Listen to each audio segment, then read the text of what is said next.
links enable the stations to communicate with each other. Communication link enable করে থাকে station বলতে sender এবং receiver বা হোস্ট গুলাকে বোঝায় যাদের মধ্যে কমিউনিকেশন হয়ে থাকে। তো কমিউনিকেশন লিংক যে চ্যানেল বা ওয়্যার হতে পারে, সেটা ওয়্যারলেস হতে পারে, যে মিডিয়ামের মাধ্যমে স্টেশন গুলার মাঝে কমিউনিকেশন হয়, তারা এনেবল করে থাকে স্টেশন গুলাকে কমিউনিকেট করার জন্য। তার মানে বোঝাচ্ছে যে যদি কোনো চ্যানেল না থাকে, কোনো মিডিয়াম না থাকে, সেটা ওয়্যারলেস হোক বা ওয়্যার্ড হোক, এগুলা ছাড়া স্টেশন একাকী কমিউনিকেট করতে পারবে না, ডিসেবল থাকে। আচ্ছা, stations May communicate using the following types of links. তো এই লিংক গুলাকে আমরা কিছু টাইপসে ভাগ করছি। স্টেশন গুলা এর মধ্যে কোনো না কোনো একটা টাইপ ইউজ করে কমিউনিকেট করে থাকে। তার মধ্যে প্রথমে আসে হচ্ছে point to point link. Point to point link is a dedicated link that exist between the two stations. Point to point link হচ্ছে একটা ফিক্সড ডেডিকেটেড লিংক, যেটা এক্সিস্ট থাকে কোথায়? দুইটা স্টেশন। অর্থাৎ বললাম যে আমি কারোর সাথে কথা বলবো, অর্থাৎ ফোন কলই দিলাম, তাহলে ফোন কল দিলে যেটা হবে যে আমি এবং ওর অপর প্রান্তে যে রিসিভার, তাদের দুজনের মাধ্যমে যখন কানেকশনটা এস্টাবলিশ করবে, দুজন কথা বলতেছি।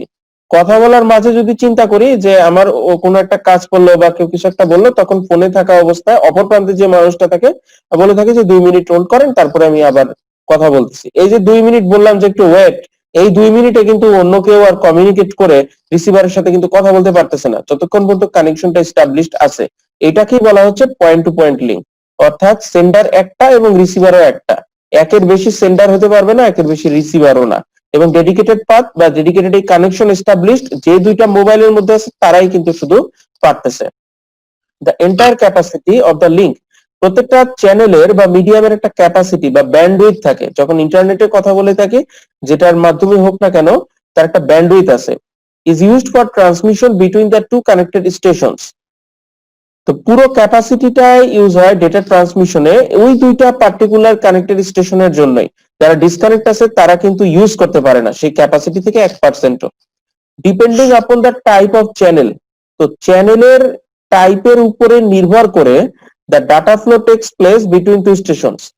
ডেটা ফ্লোটা একটা স্টেশন থেকে আরেকটা স্টেশনে কিভাবে যাবে, সেটা হচ্ছে চ্যানেলের টাইপের উপর নির্ভর করে। সেটা কি পয়েন্ট টু পয়েন্ট নাকি ব্রডকাস্ট? যদি পয়েন্ট টু পয়েন্ট হয়, তাহলে একটা স্টেশন থেকে একটা অপর স্টেশনের রিসিভার হিসেবে তার কাছে পৌঁছায়। একটা উদাহরণ দেখি আমরা। একটা সেন্ডার, এতক্ষণ যে কথাগুলো বললাম সেটাই, এবং রিসিভারের মাঝে এই পয়েন্ট টু পয়েন্ট লিংক। আচ্ছা, ব্রডকাস্ট লিংকটা হচ্ছে পয়েন্ট টু পয়েন্ট লিংকে যা হয় তার ঠিক উল্টা, বা বলতে পারি যে অনেক এক্সট্রা সুবিধা সহ। কি সেটা?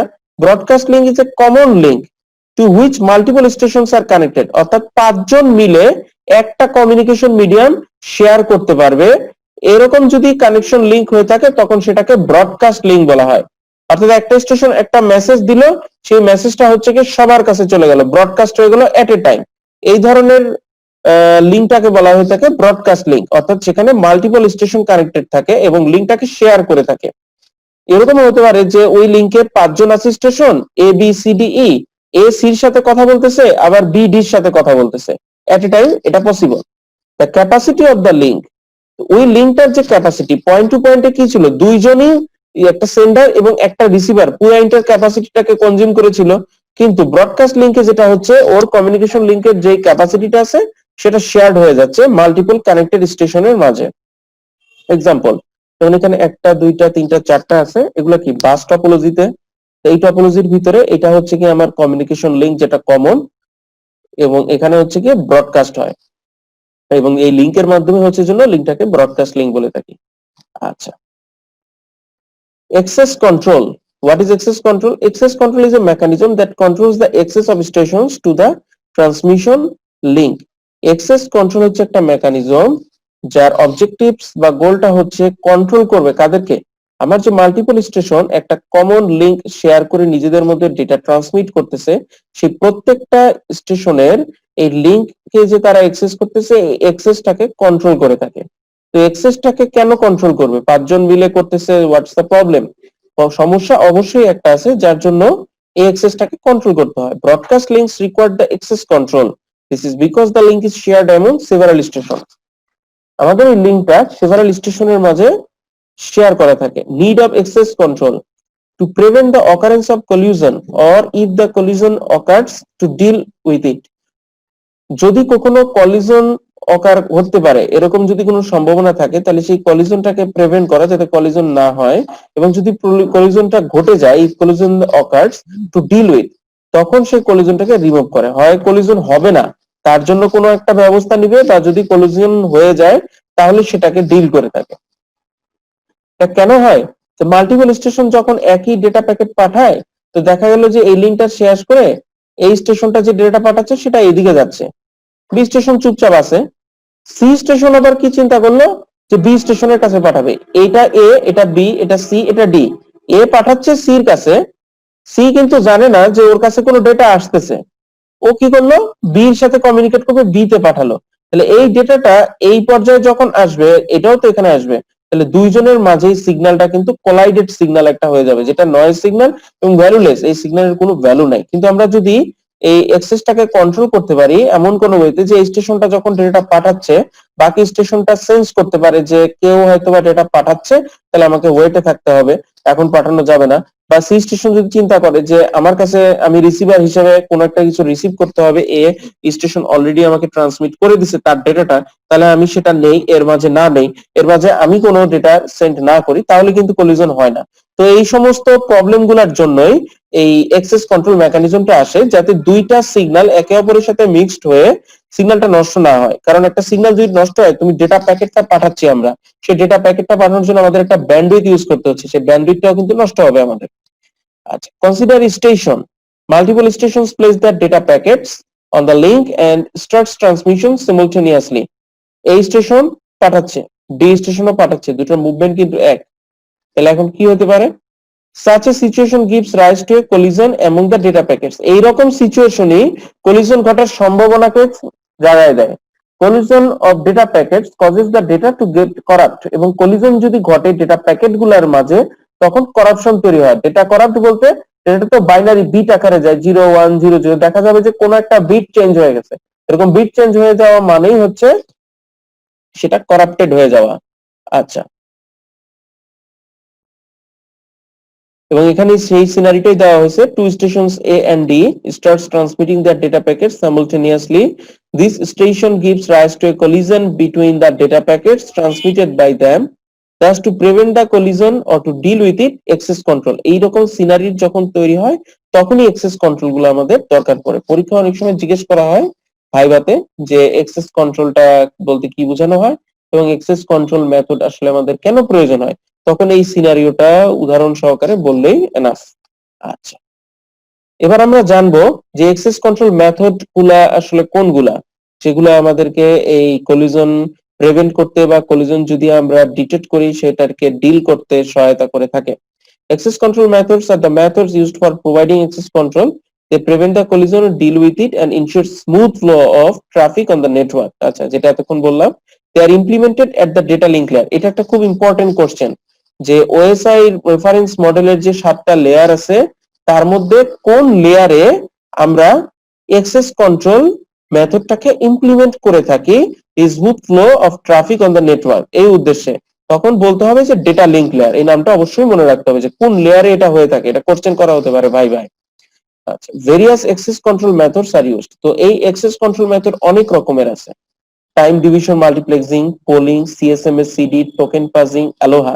তার মধ্যে সিএসএমএস সিডি এবং অ্যালোহাটা খুব বেশি ইউজ হয়। আমরা এট ফার্স্ট অ্যালোহা দেন সিএসএমএস সিডি এবং সিএসএমএস সি এটা শিখবো, তারপরে যদি আমরা সময় পাই তাহলে অবশ্যই বাকি তিনটাও শেখার চেষ্টা করব। তবে এইটা এবং এই সিএসএম এটা খুবই জরুরি, এটা যে কোনো পরীক্ষাতেই কোশ্চেন আসার সম্ভাবনা থাকে এখান থেকে, একাডেমিক হোক বা একাডেমিকের বাইরে যদি আইটি সেক্টরের জব সেকশনেও যাওয়া হয় তখন সেখানেও। আচ্ছা, অ্যালোহা, there are two different versions of Aloha। তো এই অ্যালোহাটা একটা অ্যাক্সেস কন্ট্রোল মেথড, এর দুইটা ভার্সন আছে, একটা পিওর অ্যালোহা আর একটা হচ্ছে আমার স্লটেড অ্যালোহা। তো পিওর অ্যালোহা এবং স্লটেড অ্যালোহা দুইটা নিয়েই আমরা জানবো। প্রথমে জানবো পিওর অ্যালোহাটা কি। আচ্ছা, pure aloha it allows the stations, pure aloha access control মেথডটা আমার যে স্টেশন গুলা যারা ডেটা ট্রান্সমিট এবং রিসিভের সাথে জড়িত তাদেরকে অ্যালাউ করে টু ট্রান্সমিট ডেটা। ডেটা তুমি ট্রান্সমিট করো at any time whenever they want, অর্থাৎ একটা স্টেশন যখন চাবে তখনই ডেটা ট্রান্সমিট করবে। পিওর অ্যালোহা এই অ্যালাউটা দেয় স্টেশনকে যে যখন ইচ্ছা একটা স্টেশন ডেটা ট্রান্সমিট করতে পারবে। আচ্ছা, after transmitting the data packet, এই স্টেশন মন চাইলো সকাল 11টার সময় ডেটা ট্রান্সমিট করবে, করে দিল। ট্রান্সমিটটা করার পরে station waits for some time, যে স্টেশনটা পাঠালো ডেটাটা এই স্টেশন ও কিছু সময় ওয়েট করতে থাকে। এই ওয়েটিং মোমেন্টে দুইটা কেস পসিবল। কেস নাম্বার 1 কি, ট্রান্সমিটিং স্টেশন যে সময়টুকু ওয়েট করতেছে ওই সময়ের মাঝে কোনো এক সময় receives an acknowledgement from the receiving station. এই স্টেশন সে মনে করলাম যে ডেটা প্যাকেটটা পাঠায় ওয়েট করতেছে, কার কাছে পাঠাইছিল, ডি স্টেশনের কাছে। তো এখন ট্রান্সমিটিং স্টেশনটা ডি স্টেশন থেকে একটা অ্যাকনলেজমেন্ট সিগন্যাল রিসিভ করলো। অ্যাকনলেজমেন্ট বলতে যে ডি স্টেশনটা তাকে একটা মেসেজ দিল যে হ্যাঁ তুমি যে ডেটা প্যাকেটটা পাঠাইছো সেটা আমি রিসিভ করছি। In this case transmitting station, এই ক্ষেত্রে ট্রান্সমিটিং স্টেশন মানে এই স্টেশনটা অ্যাজিউম করে, ধরে নেয় যে আমার ট্রান্সমিশনটা সাকসেসফুল হয়েছে। যদি অ্যাকনলেজমেন্ট আসে তার মানে বুঝে যে কোনো করাপশন ঘটেনি, প্রপারলি প্যাকেটটা রিসিভার রিসিভ করে নিছে, অর্থাৎ ট্রান্সমিশন সাকসেসফুল। এটা হচ্ছে পজিটিভ কেস। নেগেটিভ কেস কি হতে পারে, ট্রান্সমিটিং স্টেশন যে ওয়েট করতেছিল কিছু সময় ধরে, ওই সময়ের মধ্যে কোনো অ্যাকনলেজমেন্ট সিগন্যাল পাইনি, এজন্য লিখছি যে we receive any acknowledgement within specified time from the receiving station, does not receive, কোনো অ্যাকনলেজমেন্ট পেল না। তাহলে সে কি ডিসিশন নিবে, ট্রান্সমিটিং স্টেশন অ্যাজিউম ধরে নেয় যে আমার ট্রান্সমিশনটা আনসাকসেসফুল হয়েছে, অর্থাৎ সিগন্যালটা কোলাইডেড হয়ে গেছে, সেটা করাপ্টেড হয়ে গেছে, বা যাই হোক কোনো একটা প্রবলেম তো জেনারেট করছে, আমার ট্রান্সমিশনটা যে ডেটা প্যাকেটটা ট্রান্সমিট করা হয়েছে সেটা রিসিভার রিসিভ করতে পারেনি। আচ্ছা, তখন কি করা যেতে পারে, ট্রান্সমিটিং স্টেশন যদি কেস 2 হয়ে থাকে তাহলে ইউজেস এ ব্যাকআপ স্ট্র্যাটেজি, সে একটা ব্যাকআপ স্ট্র্যাটেজি অ্যাপ্লাই করে যদি কেস 2 ঘটে, এবং ওয়েট করতে থাকে for some random amount of time, এবং একটা র্যান্ডম অ্যামাউন্ট অফ টাইম সে ওয়েট করে। আফটার ব্যাক অফ টাইম, এই র্যান্ডম অ্যামাউন্ট অফ টাইমটা হচ্ছে কি ব্যাক অফ টাইম, এবং এই ব্যাক অফ টাইমটা কত হবে সেটাই ব্যাক অফ স্ট্র্যাটেজি দিয়ে ফিক্সড করা হয়। আফটার ব্যাক অফ টাইম, এই র্যান্ডম অফ টাইম যেটা ধরে নেওয়া হয়েছিল এই সময়টাও একটা সময় শেষ হয়, ধরে নিলাম যে র্যান্ডম অ্যামাউন্ট অফ টাইমটা হচ্ছে আমার 5 মিনিট, এই 5 মিনিট শেষে it transmit the data packet again. Case 2 ঘটলো, আনসাকসেসফুল ট্রান্সমিশন, অর্থাৎ কোনো অ্যাকনলেজমেন্ট পাইনি, তখনও ব্যাকআপ স্ট্র্যাটেজিটা অ্যাপ্লাই করে, অ্যাপ্লাই করার পরে আরো কিছু সময় ওয়েট করে, এবং একটা র্যান্ডম সেটা 2 মিনিট কখনো 3 মিনিট এরকম হতে পারে। তো অতিরিক্ত এই সময়টুকুর পরেও যখন আর কি ট্রান্সমিটটা ও বুঝতে পারে যে ও তো অলরেডি জেনে গেছে যে ট্রান্সমিশনটা আনসাকসেসফুল, এই আনসাকসেসফুল নোটিফাই হবার পরে ব্যাকআপ স্ট্র্যাটেজি অ্যাপ্লাই করে random amount of time wait করে, 3 মিনিট ওয়েট করলো, তারপরে যে প্যাকেটটা পাঠাইছিল যেটা আনসাকসেসফুল ছিল ওটাকে রিট্রান্সমিট করে, ওই ডেটা প্যাকেটটাকে সে আবার পাঠায়। It keeps trying until the backup limit is reached. কিন্তু এই যে একই ডেটা প্যাকেটটা সে পাঠালো, এমনও তো ঘটতে পারে সেকেন্ড টাইমেও সেটা আবার করাপ্টেড হয়ে গেল, আনসাকসেসফুল, পরে থার্ড টাইম, ফোর্থ টাইম, তো এভাবে কতবার সে পাঠাবে, ওর একটা লিমিট আছে যেটা হচ্ছে ব্যাকআপ লিমিট, যে 15 বার, ওই একটা ট্রান্সমিশন আমি 15 বার করবো, 15 বারের বেশি না। 15 বারের বেশি মানে যে আমার পুরো নেটওয়ার্কেই প্রবলেম, কারণ আমার নেটওয়ার্কটাই ঠিক করতে হবে।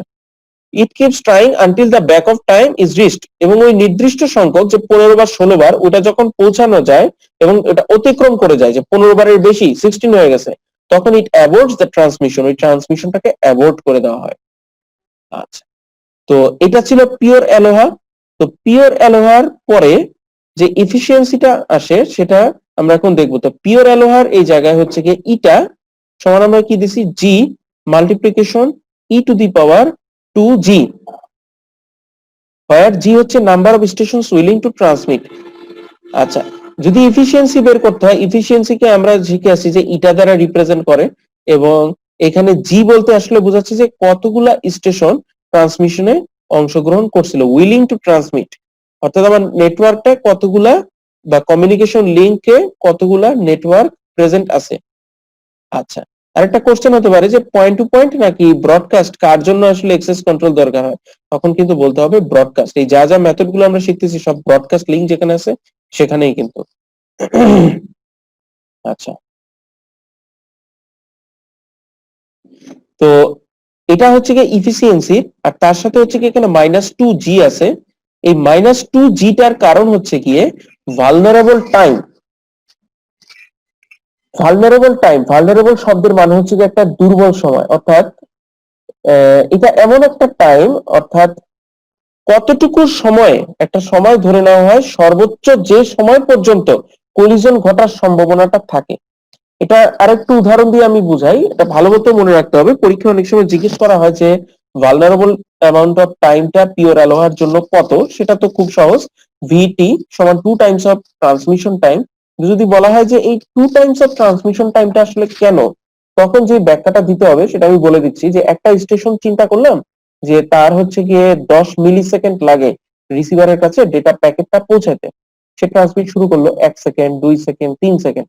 তো সেই 1 থেকে 10-এর মাঝে যদি অপর কোনো স্টেশন ডেটা ট্রান্সমিট করে, তাহলে তো অবশ্যই কলিশনটা ঘটবে 10-এর বেশি, অর্থাৎ 11তম সেকেন্ডে যে কিন্তু প্রবলেম ঘটবে না। আচ্ছা, তো যে স্টেশনটা, আমি আরেকটা পেজে যাই সবচেয়ে ভালো হবে বোঝানোর জন্য।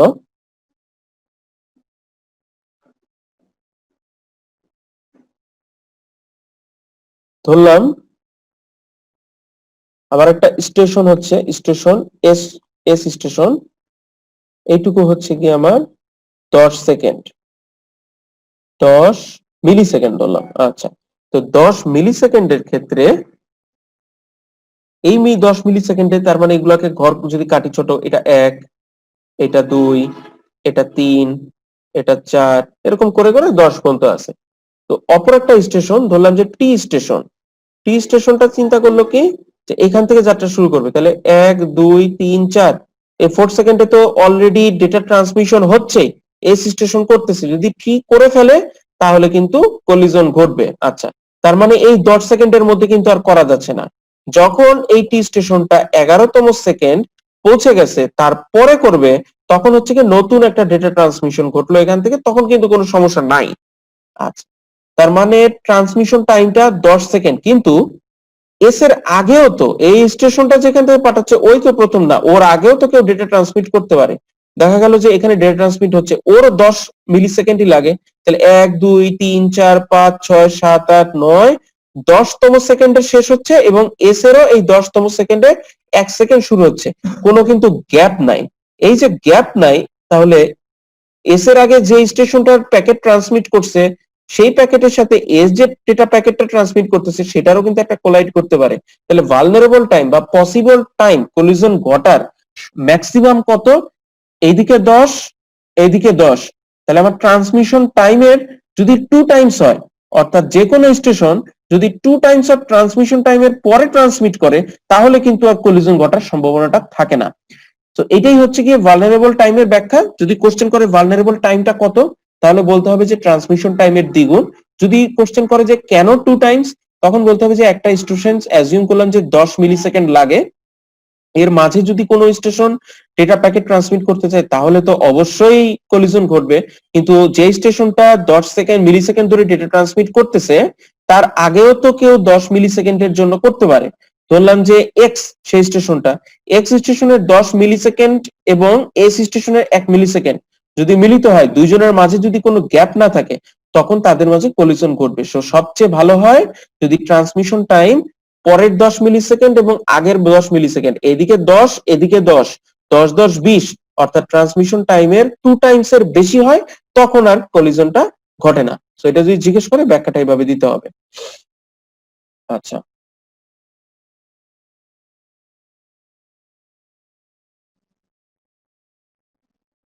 এবার হচ্ছে পিওর অ্যালোহার আমরা ইফিসিয়েন্সি দেখছিলাম এবং ব্যাখ্যাটা বলে দিলাম কেন এই টুটা আসছে। তো পরীক্ষায় জিজ্ঞেস করা হয় ভাই ভাই এই ইকুয়েশনটা, আর জিজ্ঞেস করা হয় ম্যাক্সিমাম ইফিসিয়েন্সিটা কত। তো পিওর অ্যালোহার ম্যাক্সিমাম ইফিসিয়েন্সি হচ্ছে 18.4%।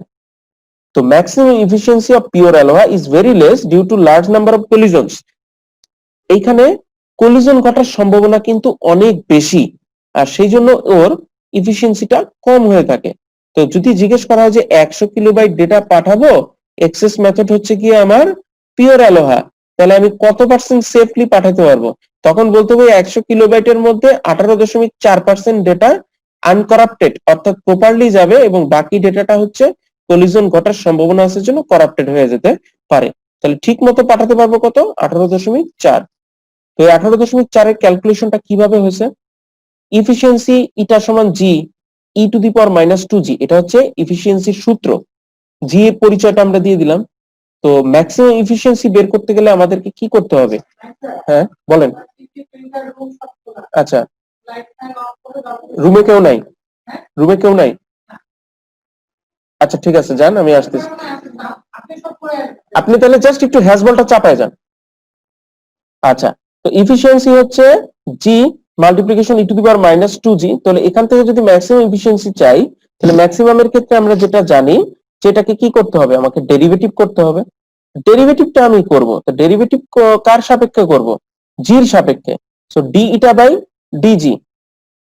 ম্যাথমেটিক্সে যাদের এই বাংলায় ব্যবকলন বা ডিফারেন্সিয়েশন ইংলিশে যেটা বলে থাকি আমরা করা আছে, তারা আশা করি বুঝতে পারবেন যেটা হচ্ছে গিয়ে ইউভি সূত্র হয়ে গেছে। কিন্তু এটা ইউ, এটা ভি, মাল্টিপ্লিকেশন যখন থাকে, তো এরকম ইউভি ফরম্যাটকে যখন আমরা ডিফারেন্সিয়েশন করে থাকি, তো সেক্ষেত্রে আমরা যেটা করি, একবার ইউ কে আনচেঞ্জ অবস্থায় ভি কে ডেরিভেটিভ করি, প্লাস ভি কে আনচেঞ্জ অবস্থায় ইউ কে ডেরিভেটিভ করে থাকি। এখানে কিন্তু সেটাই করা আছে। তো ম্যাক্সিমাম এফিসিয়েন্সি আসলে ক্যালকুলেশন করতে আমি দিব না, জাস্ট এখানে নোটসে আছে, বোঝানোর ক্ষেত্রে বলে দিচ্ছি। পরীক্ষার জন্য জরুরি মানটা মনে রাখা এবং ফর্মুলাটা। তো এইটাকে ইউভির ফর্মুলায় ফেলে দিলে এই কোশ্চেনটা আছে। প্রথমে জি আনচেঞ্জ, এটাকে যদি করি e to the power minus two G, তাহলে e to the power x এর ডেরিভেটিভ তো ই টু দি পাওয়ার জি হয়, আর সাথে যে সহগটা ছিল এটা করলে কত, মাইনাস টু জি। পরবর্তীতে এটা আনচেঞ্জ, আর জির জন্য করলে কত পাবো? যেটা পাচ্ছি এখানে 1 পাবো, যেহেতু জির সাপেক্ষে করতেছি, ইকুয়াল টু কত, 0, যেহেতু এটা একটা equation. Or e to the power minus two G plus 1 হয়ে গেল। এখান থেকে যদি e to the power minus two জিটা আমি এখানে কমন নিছি, এরপরে মাইনাস টু জি প্লাস 1, তার জি সমান কত, হাফ। এই জির ভ্যালুটা যদি আমি এখানে সাবস্টিটিউট করে দেই এই জায়গায় এবং এখানে, তাহলে ফাইনালি ইটা সমান আমি পাচ্ছি 1/2 ই। এর মান ক্যালকুলেটর দিয়ে আমরা বের করতে পারি, 2.71 সামথিং কিছু একটা হবে, এবং ফাইনালি আমরা পাচ্ছি 18.4%। আচ্ছা, তাহলে আমরা কিন্তু দেখতে পেলাম যে পিওর অ্যালোহাতে কিন্তু কলিশন ঘটার সম্ভাবনা অনেক বেশি। তো এর পরবর্তী ভার্সনটা হচ্ছে স্লটেড অ্যালোহা। অ্যালোহা পড়ানোর শুরুতেই বলছিলাম যে দুই রকম। স্লটেড অ্যালোহাতে আমরা পিওর অ্যালোহাতে যে প্রবলেমটা ছিল সেটা রিমুভ করে কলিশনটা না ঘটার সম্ভাবনা, অর্থাৎ ইফিসিয়েন্সিটাকে পিওর অ্যালোহার দ্বিগুণ করতে সক্ষম হয়। স্লটেড অ্যালোহাটা কি? Slotted ALOHA divides the time of share channel. আমরা যে চ্যানেলটা শেয়ার করতেছে মাল্টিপল স্টেশনটা, এই শেয়ারিংটাকে বিভিন্ন সময়ের স্লটে ভাগ করা হয়েছে into discrete intervals called as time slots. Any station can transmit its data in any time slot. যে কোনো স্টেশন তার ডেটাটা ট্রান্সমিট করতে পারবে ইন এনি টাইম স্লট, যে কোনো টাইম স্লটে। মনে করো যে একটা আজকের ক্লাস সকাল 9টা থেকে 10টা একটা সাবজেক্ট আপনাদের আছে, তারপরে 10টা থেকে 12:30 পর্যন্ত একটা আছে, এরপরে নামাজের ব্রেক 2টা থেকে 3টা, 3:30 থেকে 4টা, এই যে এক একটা ক্লাসের কিন্তু স্লট হয়ে আছে, ভাগ করা আছে। এখন যদি আমি দেখি যে 4টার সময় আপনাদের ডেটাবেস ক্লাস করার কথা ছিল, কিন্তু ডেটাবেসের টিচার আজকে নিচ্ছে না, তার মানে কি স্লটটা ফাঁকা। আর আমার ক্লাসটা ছিল হচ্ছে সকালে, কিন্তু আমার ওই সময় সমস্যার কারণে আমি নিতে পারিনি, তাহলে স্লট ফাঁকার কারণে আমি কিন্তু চাইলে ওই সময় ডেটাটা ট্রান্সমিট করতে পারবো। এটাই বলা আছে যে any station can transmit it's data in any time slot. প্রত্যেকটা স্টেশনেরই অধিকার আছে যে কোনো টাইম স্লটেই ডেটা পাঠাতে পারবে। তাহলে এই দুইটা লাইন আমরা বুঝলাম যে প্রথমে স্লটেড অ্যালোহা কি করে, কমিউনিকেশন চ্যানেলটাকে কিভাবে ইউজ করব সেটাকে বিভিন্ন সময়ের সাপেক্ষে ছোট ছোট অংশে ভাগ করে নেয়। দ্য অনলি কন্ডিশন, কিন্তু এই স্লট গুলা ইউজ করার একটাই কন্ডিশন, সেটা হচ্ছে যে station must start it's transmission from the beginning of the time slot. আমাকে যদি ওই যে ডেটাবেজের যে স্লটটা ফাঁকা ছিল, যদি চিন্তা করি যে না নিজের স্লট এখন নিব না, ভালো লাগতেছে না, ওই স্লটটাই নিব, ওই স্লটটা আমি ব্যবহার করতে পারবো, কিন্তু কন্ডিশন হচ্ছে ওই স্লটটা যখন শুরু হচ্ছে ঠিক তখন, আই রিপিট, একদম ফিক্সড, 1 সেকেন্ড পরেও না 1 সেকেন্ড আগেও না, যখন শুরু হবে তখনই আমার ডেটা ট্রান্সমিট করতে হবে। If the beginning of the slot is missed, যদি আমি ওই স্লটটা বিগিনিংটা মিস করে ফেলি, অর্থাৎ আমি 4টার সময় শুরু না করে ওই রুমে আমি আসতে আসতে 4:05 লেট হয়ে গেল, এর মধ্যে অপর কোনো একটা টিচার যার ডিজিটাল লজিক ডিজাইন 12টার সময় নেওয়ার কথা ছিল সেও নেয় নাই, ও চাইছে যে ডেটাবেসের ওই স্লটটা ফাঁকা আছে আমি নিয়ে নিই, ও হচ্ছে গিয়ে অ্যাসাইন হয়ে গেছে। কেউ একজন অ্যাসাইন হয়ে যাওয়ার পরে আমার ইচ্ছা থাকা সত্ত্বেও ওই স্লটটা কিন্তু আমি আর ইউজ করতে পারবো না। তাহলে কি হলো, যে কোনো স্টেশন যে কোনো স্লট ইউজ করতে পারবে, শর্ত আছে কি, তাকে শুরুতে আসতে হবে, শুরুতে না আসলে সে পারবে না। আচ্ছা, তাহলে আমি যখন পারলাম না, আমি এখন কি করব? আমি এখন যে কাজটা করব, the station has to wait until the beginning of the next time slot. 4টার পরে সন্ধ্যা 7টায় যে স্লটটা আছে, যেই স্লটে আবার ক্লাস নেওয়া যাবে বা ডেটা ট্রান্সমিট করা যাবে, ওই স্লটটা যখন আসবে তখনই আমি আবার ডেটাটা আবার পাঠাইতে পারবো। আচ্ছা, কিন্তু অবশ্যই ওই স্লটটাও আবার ফাঁকা থাকতে হবে এবং হচ্ছে স্লটের একদম বিগিনিং এই যেতে হবে। এখন এই যে 4টা কন্ডিশন আমরা দিলাম, এতে করে যেটা হলো, পিওর অ্যালোহাতে কিন্তু বলে দিছিলাম যে একটা স্টেশন যে কোনো সময় ওর যখন মন চাবে ও পাঠাবে, কিন্তু এটা বলি নাই যে তুমি যে পাঠাচ্ছ অপর স্টেশন যে পাঠাচ্ছে ডেটা, বা অপর স্টেশনের মাঝে কোনো রেস্ট্রিকশন দেই নাই যে একজন পাঠানোর পরে তুমি ওয়েট করো। এই কারণে স্লটেড এই সুবিধাটা পাইছি, স্লটেডে আমার ইফিসিয়েন্সিটা বাড়ছে। কিন্তু স্লটেড অ্যালোহাতে শতভাগ আমি ইফিসিয়েন্সিটা পাই নাই, যে কলিজন ঘটবেই না। এই কলিজন মে অকার, কলিজন ঘটতে পারে যদি if two or more stations try to transmit data at the beginning of the same time slot, যদি একই সময়ে try to transmit data দুইটা বা তার বেশি স্টেশন চেষ্টা করে, তো সেই ক্ষেত্রে পসিবিলিটি আছে, ঘটবেই বলতেছি না, কারণ এখানে আমি আগের লাইনে বলে দিছি যে একজন যদি ধরে ফেলে অপরজন ওয়েট করবে, তবে এই ক্ষেত্রে হওয়ার সম্ভাবনা থাকে খুব নিয়ারেস্ট টাইম যদি হয়ে যায় একদম ফ্র্যাকশন, তবে পিওর থেকে কম, পিওর থেকে বেটার। ইফিসিয়েন্সি আগের মতো, স্লটেডে কি হবে, জি ই টু দি পাওয়ার মাইনাস জি, এইখানে মাইনাস জি টুটা নাই, তার কারণ হচ্ছে এর ভালনারেবল টাইম হচ্ছে ট্রান্সমিশন টাইমের সমান। ভাইবা জিজ্ঞেস করা হয় পিওর অ্যালোহার ভালনারেবল টাইম কত, 2 টাইমস অফ ট্রান্সমিশন টাইম। আচ্ছা, যদি বলা হয় স্লটেড অ্যালোয়ার ভালনারেবল টাইম কত, তখন বলতে হবে ট্রান্সমিশন টাইমের সমান। কেন 2 টাইমস হলো হচ্ছে পিওর অ্যালোয়ার ক্ষেত্রে, তখন বলতে হবে যে পিওর অ্যালোয়াতে কোনো টাইম স্লট ছিল না, একটা স্টেশন যখন চেত তখনই করতে পারতো, কিন্তু স্লটেড অ্যালোয়াতে আমরা যে কমন চ্যানেলটা বা মিডিয়ামটা সব স্টেশন ইউজ করতেছে ট্রান্সমিটের জন্য, সেটাকে আমরা ছোট ছোট টাইম স্লটে ভাগ করে দেই। এই কারণে এখানে ভালনারেবল টাইমটা আমার ট্রান্সমিশন টাইমের সমান। আচ্ছা, জিটা আগের মতোই, number of stations willing to transmit data at the beginning of the same time slot. আর ম্যাক্সিমাম ইফিসিয়েন্সি হচ্ছে স্লটেড অ্যালোয়ার ক্ষেত্রে 36.8%। আর ইকুয়েশনটা হচ্ছে 1/e। তাহলে দেখা গেল আগের থেকে কিন্তু বেড়ে গেল, 2 টাইমস হয়ে গেছে। ম্যাক্সিমাম ইফিসিয়েন্সি অফ স্লটেড অ্যালোয়ার is high due to a small number of collisions. তো এইটার ইকুয়েশনটা আমরা একটু দেখতে পারি কিভাবে আমরা ম্যাক্সিমামটা পাইছি। এটা আমাদের মূল সূত্র, এটাকেও ডেরিভেটিভ করতে হবে। তা ডেরিভেটিভ যদি করি আগের মতো ইউভি আকারে আছে, ফেলে দিলাম ইউভির ক্ষেত্রে জি আনচেঞ্জ, এটারটা করে নিলাম, সরি এটা আনচেঞ্জ, জিটা করলাম, পরবর্তীতে আবার এটা করলাম। তো e to the power minus জিটা যদি কমন নেই, মাইনাস জি প্লাস ওয়ান থাকে, এই পাশে গেলে 0 আর জি সমান পাচ্ছি 1। এই জির ভ্যালুটা এখানে যদি সাবস্টিটিউট করে দেই, ফাইনালি পাচ্ছি এটা সমান 1/e। এর মান তো জানি 2.71 সামথিং, রেজাল্ট হচ্ছে 36.8%, যেটা কিনা আমার 2 টাইমস অফ পিওর অ্যালোহা। ভালনারেবল টাইমটা কমে গেল এই স্লট ফাংশনালিটিটা অ্যাড করার জন্য, 2 টাইমস এর না জায়গায় এখন ট্রান্সমিশন টাইমের সমান, এবং এই ইফিসিয়েন্সিটা কিন্তু বেড়ে গেল, পিওর অ্যালোহার দ্বিগুণ হয়ে গেছে। আচ্ছা, আরেকটা যেটা কোশ্চেন ভাই ভাই জিজ্ঞেস করা হয়ে থাকে, সেটা হচ্ছে কি পিওর অ্যালোহা এবং স্লটেড অ্যালোহার মধ্যে পার্থক্য। তো পার্থক্য আশা করি আর মুখস্থ করতে হবে না, এতক্ষণ যা বুঝাইছি এখান থেকে এই 2টা বা 3টা বলা যাবে, এবং 2টা বা 3টা ভাইবার জন্য এনাফ। যেমন এটা একটা পার্থক্য, পিওর অ্যালোহা কি করে, একটা স্টেশন যে কোনো সময় ডেটা ট্রান্সমিট করতে পারে, স্লটেডে কিন্তু সেটা পারে না, ওকে একটা টাইম স্লটের শুরুতে পাঠাতে হয়। আচ্ছা, ভালনারেবল টাইমটা কি হয়ে থাকে পিওর অ্যালোহার ক্ষেত্রে, 2 টাইমস হয়, স্লটেডে কি হচ্ছে ট্রান্সমিশন টাইমের সমান। এর ইকুয়েশনটা কি, G multiplication e to the power minus two G, slotted এর কত, জি গুণন e to the power minus G. Maximum efficiency কত, এর ম্যাক্সিমাম ইফিসিয়েন্সি কত। আচ্ছা, main advantage of pure ALOHA is its simplicity in implementation. Pure অ্যালোহাতে percentage কম, কিন্তু এটা বানানো খুব সহজ, ইমপ্লিমেন্ট করাটা সহজ। আর main advantage of slotted ALOHA is that it reduces the number of collisions. Slotted অ্যালোহার এই মেকানিজম বা এক্সেস মেথডটা ইমপ্লিমেন্ট করাটা টাফ, অবশ্যই বেশি সুবিধা পাচ্ছি, একটা জিনিস যখন ভালো কিছু চাই তখন তো কস্ট বেশি দিতেই হবে আমাকে। আর সুবিধাটা হচ্ছে গিয়ে যে আমার কলিজনটা আমি কমায় আনতে পারতেছি, ইফিসিয়েন্সিটা বেড়ে যাচ্ছে। আচ্ছা, একটা ম্যাথ দেখি, a group of N stations share 100 kilobit per second slotted ALOHA channel, slotted ALOHA channel দিয়ে 100 কিলোবিট পার সেকেন্ড সে হচ্ছে গিয়ে শেয়ার করতেছে কতগুলা এন সংখ্যক স্টেশন। ইচ স্টেশন আউটপুটে 500 বিটস ফ্রেম, প্রত্যেকটা স্টেশনই ডেটা ফ্রেম যেটা দিচ্ছে তার সাইজ হচ্ছে 500 on average of 5000 millisecond, এবং সময়টা হচ্ছে 5000 মিলি সেকেন্ড, প্রতি 5000 মিলি সেকেন্ড এভারেজে এই স্টেশনগুলা আউটপুট থ্রো করতেছে। If previous one has not been sent, যদি আগেরটা না সেন্ড করে থাকে, যেহেতু স্লটেড বলছি what is the required value of N, N এর সংখ্যাটা কত হবে। তাহলে এই ক্ষেত্রে যেটা লাগবে, এট ফার্স্ট একটা স্টেশনের থ্রুপুট কত, অর্থাৎ থ্রুপুট বলতে বোঝাচ্ছে যে একটা স্টেশন পার্টিকুলারলি কতগুলা বিট সেন্ড করতে পারতেছে এক সেকেন্ডে। যখন আমি একটা স্টেশনের থ্রুপুট বের করতে পারবো, তখন আমি হচ্ছে পুরো চ্যানেলের থ্রুপুটটা বের করতে পারবো। আর পুরো চ্যানেলের থ্রুপুটটা বের করতে পারলে কতগুলা স্টেশন চ্যানেলে এক্সিস্ট করতেছে সেটা বের করা সহজ হবে। তো একটা স্টেশনের থ্রুপুট বের করার ফর্মুলাটা হচ্ছে number of bits per second, কতগুলা বিট পাঠাচ্ছে পার সেকেন্ডে।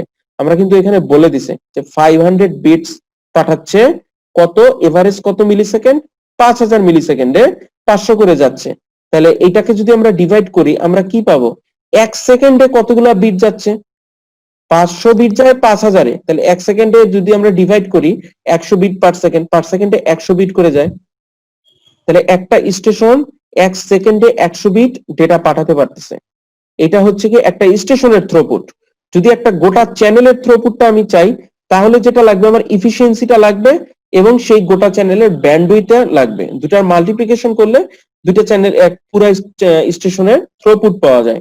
তো এর ইফিসিয়েন্সিটা তো এটা আমাদের মেমোরাইজ মুখস্থ, যে 36.8%, পার্সেন্ট উঠাই দিলে লেখা যায় 0.368, ব্যান্ডউইথ কত 100 কিলোবিট পার সেকেন্ড, মাল্টিপ্লিকেশন করলে পাই 36.8। তাহলে পুরো চ্যানেলের কিন্তু থ্রুপুট পেয়ে গেলাম।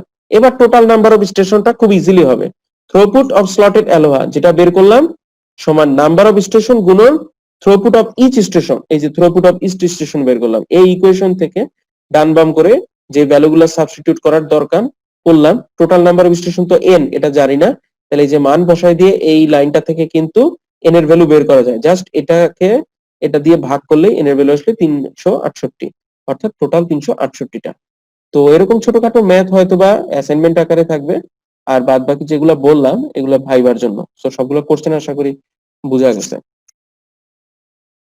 আচ্ছা, নেক্সট দিন আমরা সিএসএমএ সিডি অর্থাৎ carrier sense multiple access with collision detection এবং carrier sense multiple access with collision avoidance, এই দুইটা দেখবো। অ্যাক্সেস মেথড আজকে দেখলাম পিওর অ্যালোহা, এরপরে দেখবো হচ্ছে কি আমরা সিএসএমএ সিডি অর সিএসএমএ সিএ, এবং সেখানে দেখবো যে স্লটেডে যেমন একটা প্রবলেম তৈরি হলো, তো সিএসএমএ সিডিটা করে কি, পিওর অ্যালোহাটা আর স্লটেড অ্যালোহা কি হলো, যে কলিশনটা যদি না ঘটে, অর্থাৎ কলিশন আমি হইতে দিব না, তার জন্য আমি এটা প্রিভেন্ট করতেছি, যে একটা স্লটে যে প্রথমে আসবে সে পাবে, আরেকজনকে দিব না, এটা স্লটেড অ্যালোহা।